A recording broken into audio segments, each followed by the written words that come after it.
جناب عاصم منیر صاحب ہمارے نئے سپہ سالار، ان کو بہت مبارک.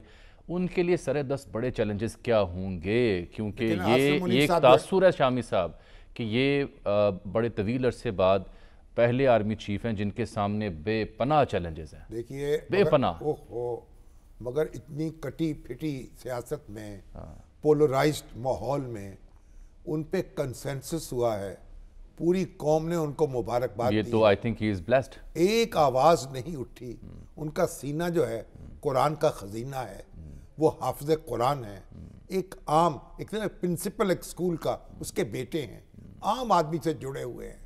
ان کے گھرانے میں دیکھیں نا، یہ لوگ جو ہیں. لیکن جو چیلنجز ہیں ان کی بات کیجئے نا. چیلنجز دیکھیں، چیلنجز کیا ہے؟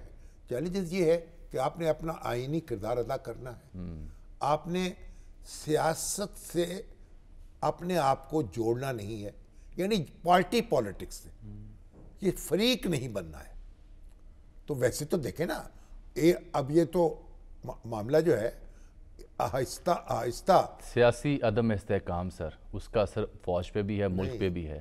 ایک اقتصادی صورتحال کی زبوں حالی، اس کا اثر فوج پر بھی ہے، ملک پر بھی ہے. بلوچستان کی صورتحال جہاں ہمیشہ مرہم پٹی کرنے کی ضرورت ہے، وہ ہمیشہ اپنی جگہ ہے ابھی تک.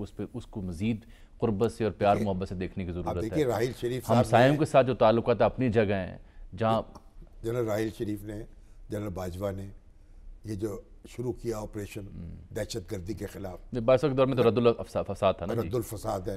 اس سے پہلے ضرب عزم، اور ہمارا بہت بڑی کامیابی ہوئی. لیکن اب پھر سر اٹھا رہی ہیں وہ دہشت گرد جو قوتیں ہیں، وہ عناصر جو ہیں، اور پھر چیلنج درپیش ہے. ان کا چیلنج درپیش ہے. آج بھی خبر چھپی ہے کہ وہ کہتے ہیں کہ ہم نے جنگ بندی ختم کر دی ہے. بہرحال عاصم منیر صاحب جو ہیں، ان سے توقعات ہیں، لیکن توقعات کی بنیادی بات ہے، ہمیں دیکھنا چاہیے اپنی سیاسی قیادت کی طرف. بنیادی رول ان کا ہوگا، انہوں نے کیسے لے کے چلنا ہے ساتھ اپنے اداروں کو. نہیں، آپ بڑی خوبصورت بات کریں، لیکن ہماری ماضی کی تاریخ جس کو میں شاہد ہوں، آپ نے تو پرانی تاریخ دیکھی ہے. المیہ یہ ہے کہ یہاں جو سیاسی قیادتیں ہیں وہ آپس میں ان کو مل بٹھانے کے لیے گرنٹر چاہیے ہوتا ہے.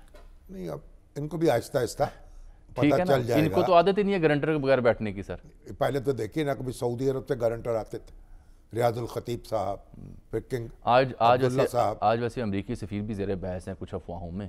دیکھیے، اصل بات یہ ہے کہ ہر پاکستان کا جو ویل وشر ہے وہ چاہے گا کہ پاکستان میں یہ جو آتشی ماحول ہے اس پہ پانی چھڑکا جائے، اور خود آرمی چیف بھی یہ چاہیں گے. بنیادی بات یہ ہے، یہ دیکھیے، آپ نے فریق نہیں بننا ہے. آپ نے کسی پارٹی کے مفادات کی نگرانی نہیں کرنی ہے. آپ نے بحیثیت مجموعی، لیکن معیشت، اگر معیشت، میں تو سمجھتا ہوں ہماری عدلیہ کی بھی ذمہ داری ہے.